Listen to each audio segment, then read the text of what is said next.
Social networking সাইটগুলো বর্তমানে আমাদের জীবনের একটা অবিচ্ছেদ্য অংশ হয়ে দাঁড়িয়েছে, যেটাকে আমরা বলি একেবারে part and parcel of life. কিন্তু সত্যিকারের অর্থে সোশ্যাল নেটওয়ার্কিং সাইটগুলো ব্যবহারের ক্ষেত্রে সচেতনতা খুব গুরুত্বপূর্ণ। আমরা প্রায়ই দেখি অনেক ফেক নিউজ ছড়াচ্ছে, সেগুলোকে আমরা বিশ্বাসও করে ফেলি।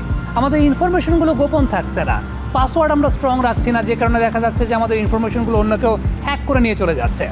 সব কিছু মিলিয়ে সোশ্যাল নেটওয়ার্কিং সাইট ব্যবহারের ক্ষেত্রে সচেতনতা খুবই গুরুত্বপূর্ণ।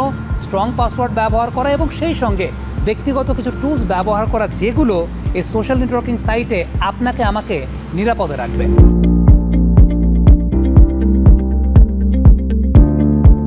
আমরা দেখছি কোভিডের সময় একটা ব্যাপক বুম ঘটে, যেখানে হচ্ছে অনেক মানুষ তাদের ট্যালেন্ট ইন্টারনেটে তুলে ধরতে পেরেছে। তার পাশাপাশি তারা তাদের ব্যবসা থেকে শুরু করে তাদের আর্ট, গান বাজনা যত কিছু আছে তারা ইন্টারনেটে নিয়ে এসেছে। আমার কিন্তু কোভিডের সময় টিকটকটা ডাউনলোড করা হয়েছিল। টিকটকের দুনিয়া খুবই আমার জন্য চোখ খুলে দিয়েছে, যে এখানে এত ধরনের মানুষ আছে আর তারা এত কিছু করে।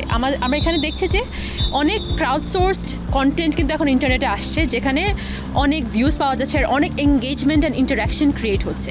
এতে করে ইটস ভেরি ইম্পর্টেন্ট যে সব ধরনের ডেমোগ্রাফি যাতে ওয়েলকাম হয় ইন্টারনেটের দুনিয়ায়। নারীদের জন্য এটা একটা বিশাল অপরচুনিটি, উপার্জনের একটা নতুন রাস্তা খুলে ফেলতে পারবেন। আপনি আপনার ট্যালেন্টটা শোকেস করতে পারবেন, আপনি কানেক্টেড হতে পারবেন, আপনি জানতে পারবেন বিশ্বের অন্য প্রান্তে মানুষ কী করছে, রাইট? সো এখানে কখনো কারো উচিত না কাউকে থামিয়ে দেওয়ার, যাতে ইন্টারনেট সে প্রবেশ না করতে পারে। নারীদের জন্য ইন্টারনেট আসাটা অনেক সময় একটা ভয়ঙ্কর একটা এক্সপিরিয়েন্স হয়ে দাঁড়াতে পারে। ফর এক্সাম্পল, একজন নারীরা আমরা দেখছি যে কেউ যদি নারী বিদ্বেষী হয়, তার যদি কোনো নারীকে টার্গেট করে তার প্রতি যদি সে ভায়োলেন্ট হতে চায়, একটা মাধ্যম হচ্ছে তার জন্য ইন্টারনেটে সে অনেক ফটোশপ করে অনেক ছবি ছড়িয়ে দিতে পারে নারীদের জন্য। সে নারীদের নিয়ে একটা ফেক অ্যাকাউন্ট খুলতে পারে, অনেক বাজে বাজে মন্তব্য ছড়াতে পারে। প্লাস আমরা দেখেছি যে যখন কাউকে টার্গেট করা হয়, তাদেরকে নিয়ে অনেক পোস্ট আর কন্টেন্ট বানানো হয়, যেখানে তাদের ফ্যামিলি, সেফটি সব কিছু নিয়ে চলে আসে। আমরা এখন যে দুনিয়ায় আছি সেখানে অনলাইন আর অফলাইন কিন্তু আলাদা না। আমি অনলাইনে যদি হ্যারাসড হই, এর মানে আমি যখন আজকে বাসা থেকে বের হব, অফলাইনেও আমি কিন্তু অনেক ইনসিকিউর থাকবো যে আমি সেফ কি সেফ না।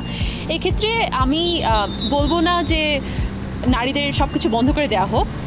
আমি বলতে চাচ্ছি না কাউকে ডিসকারেজ করতে যে এটা তার সমস্যা, যে এটা তার ব্লেম। হাউএভার আমরা শুরু থেকে কিন্তু কশনস নিয়ে রাখতে পারি।